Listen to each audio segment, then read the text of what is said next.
Happy Friday and happy Fridays with Fidelman. I'm Cheryl Fidelman, life coach, trauma healer, and writer.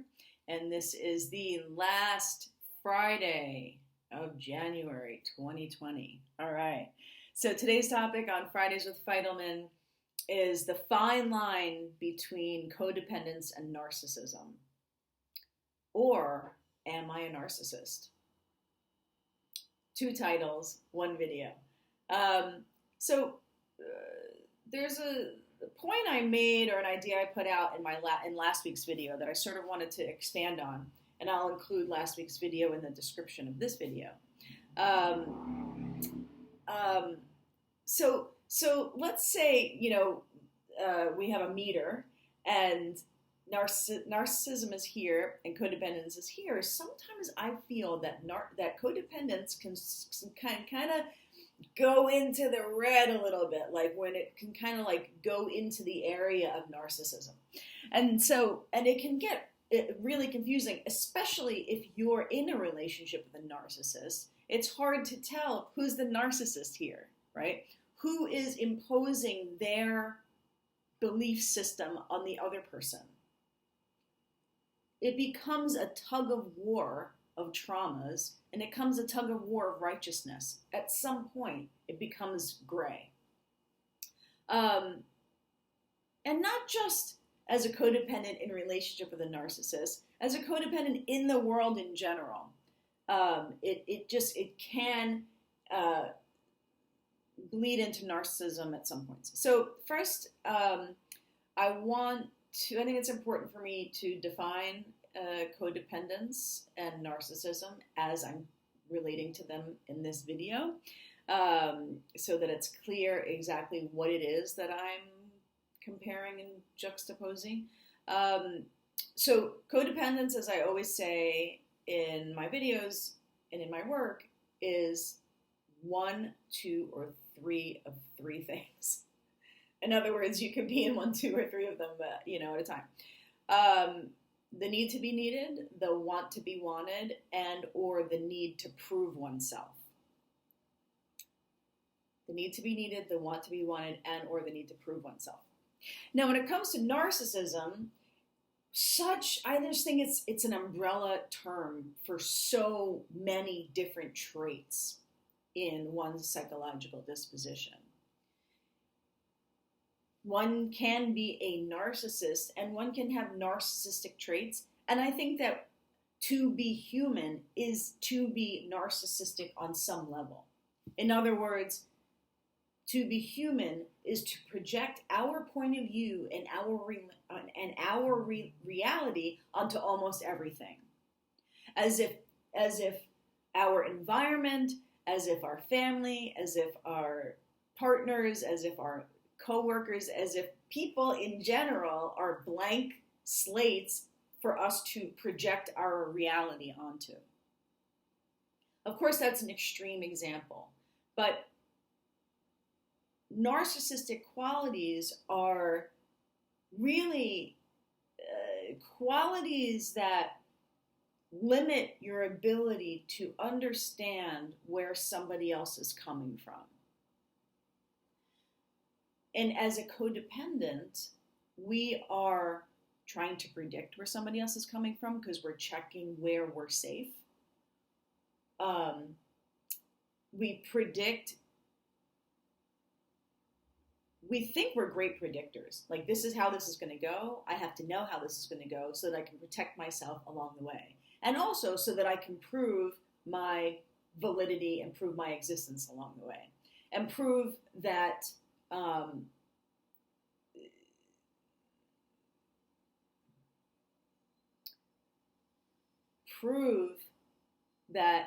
you're a quality person that actually has an existence. As codependents, we're looking for where we can possibly exist, and we gain our existence from needing to be needed. Oh, you need me? Okay, I exist. You want me? Okay, I exist.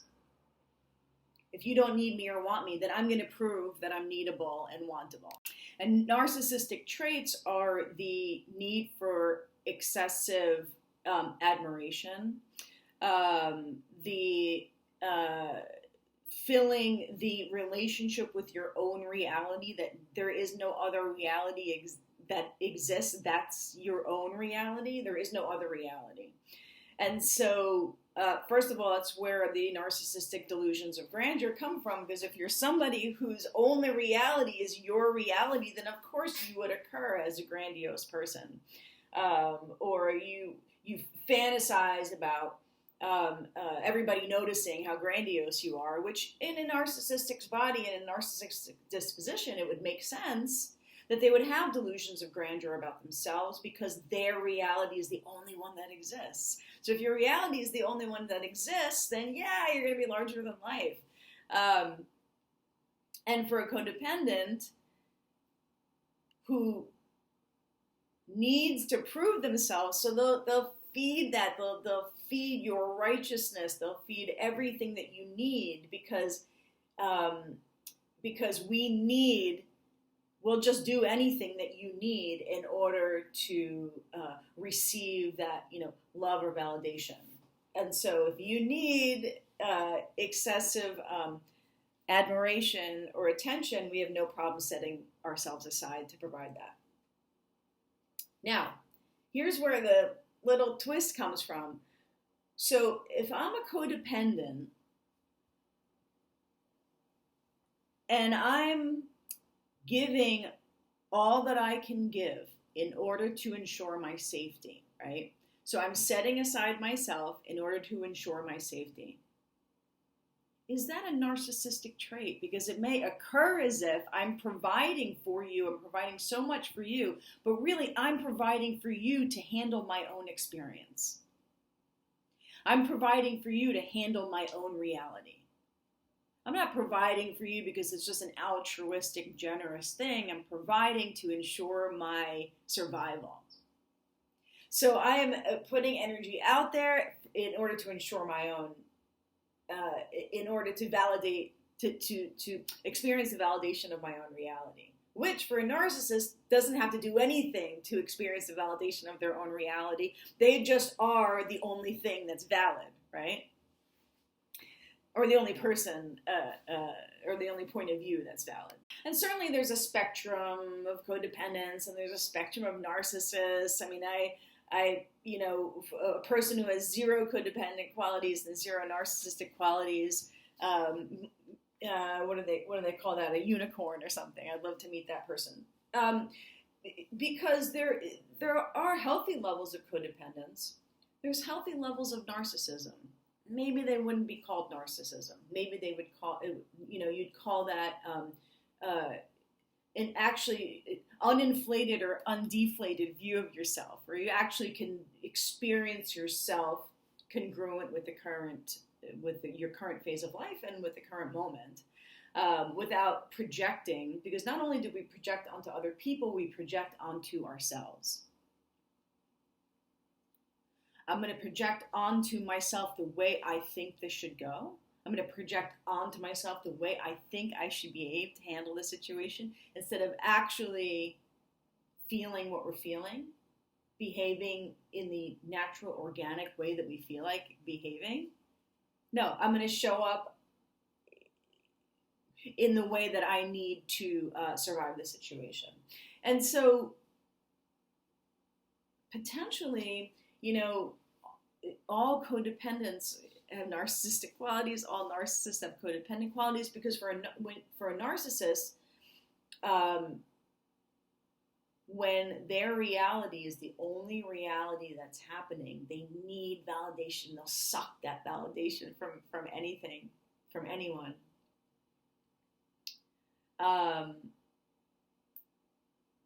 They'll either suck the validation, or they actually, and the codependent will go, okay.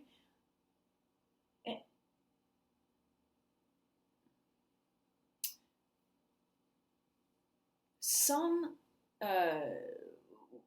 demonstrations of narcissistic qualities, if you will, are people who actually won't even suck the validation from you.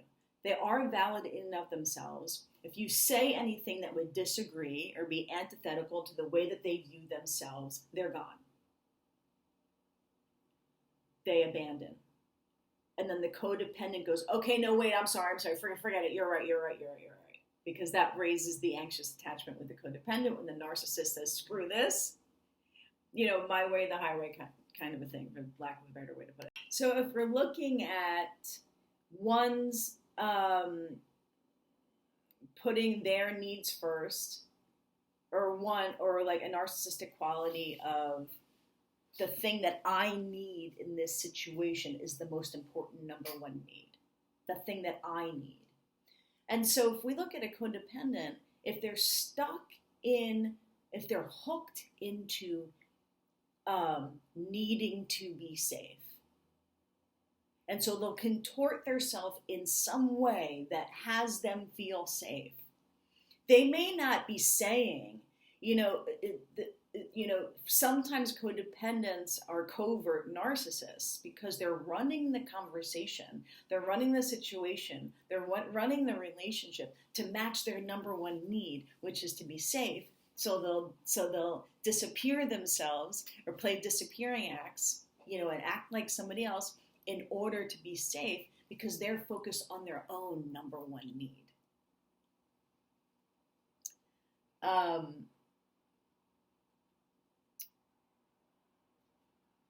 Which is to feel safe, protected.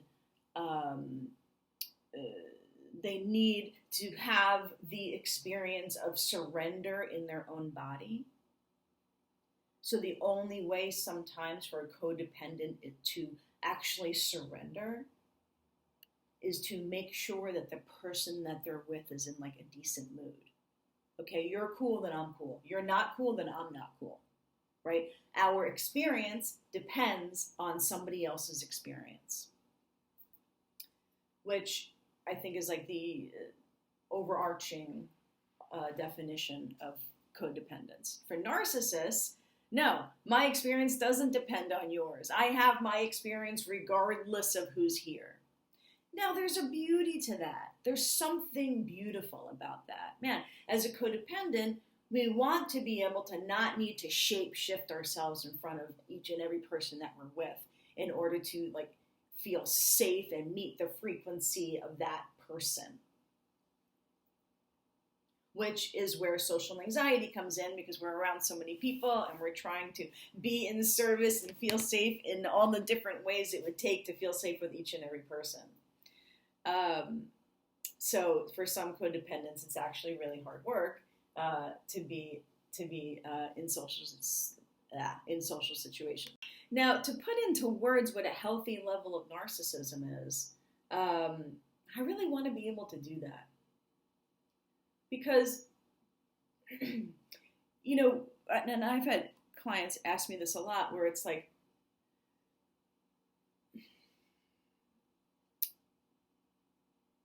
is feeling good about myself narcissistic?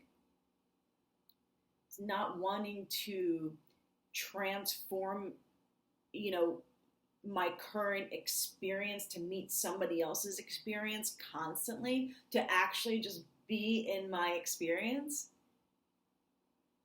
to stay in my body. Is that narcissistic? Is it narcissistic to be happy and feel good about myself and feel pretty? Or for a man to feel handsome? To actually be like, I'm good? Is that narcissistic? Is that narcissistic to say to oneself, I'm smart, to compliment oneself?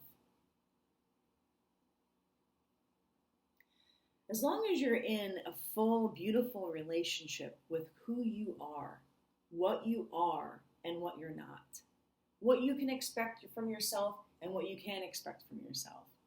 Notice the little areas where your traumatic needs come up. Like you're noticing. You're not just projecting that need onto somebody else and expecting them to fulfill that need. And you're noticing, is this actually a real need that's coming up? To feel good about yourself isn't necessarily a delusion of grandeur. It's actually the art and act of just being without adding or subtracting. You're not adding a heightened self-image. You're not subtracting to, hate of yourself. You're not subtracting and diminishing to a lower self-value. You just are. That is like congruent relationship with the self, the pure untraumatized self, the authentic self. There's actually nothing there. There's actually nothing going on except what we except what we add to the experience.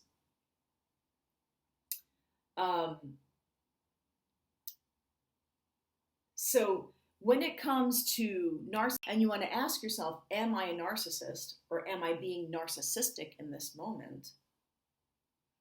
If you're in relationship with somebody, or even in relationship with yourself, oh my God, I have like 5 thoughts happening right now.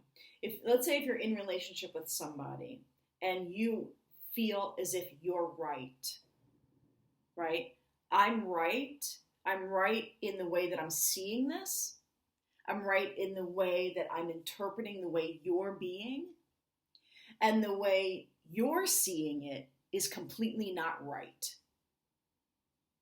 It's just a completely wrong take on it.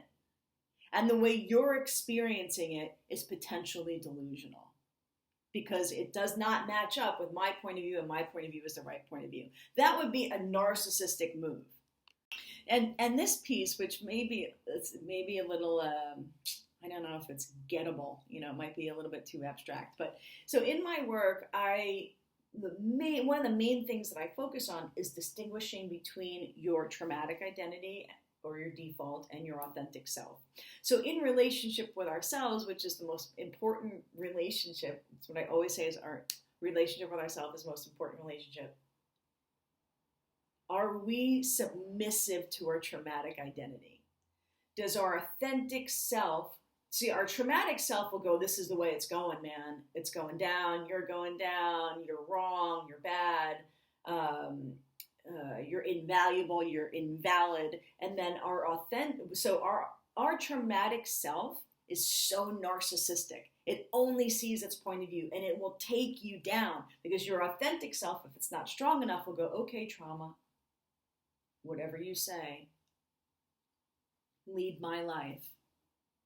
Because your authentic self cannot yet stand on its own, because there's so much unhealed trauma, and that unhealed trauma is just sucking the life out of your authentic self.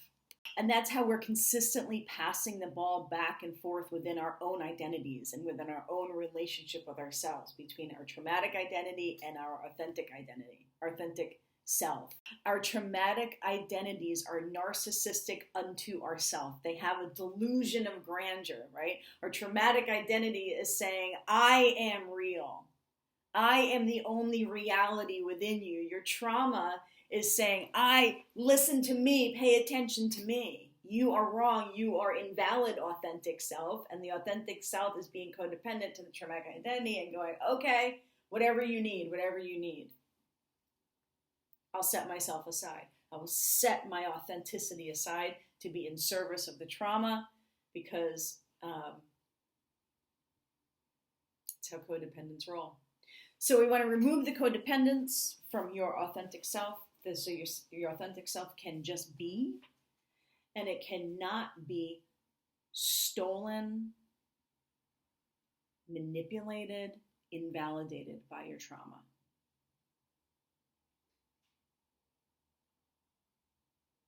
Happy Friday, everybody. Thank you to everybody who booked so many sessions this month for the New Year's discount. Such a great time meeting so many new people, and you've all been so generous and immediately open-hearted, and it moves me. It really moves me, because the extent to which you all share with me. I don't take it for granted. Thank you for letting me into your hearts. The link is still in the description to book your free session moving forward. And whether or not you sign up for my program, I promise you will get value during the session. Happy Friday. Have an awesome weekend. Your authentic self is waiting. It's waiting patiently to not be dominated by your traumatic identity. All right, everybody. You're awesome. Life is now. Happy healing. Bye-bye.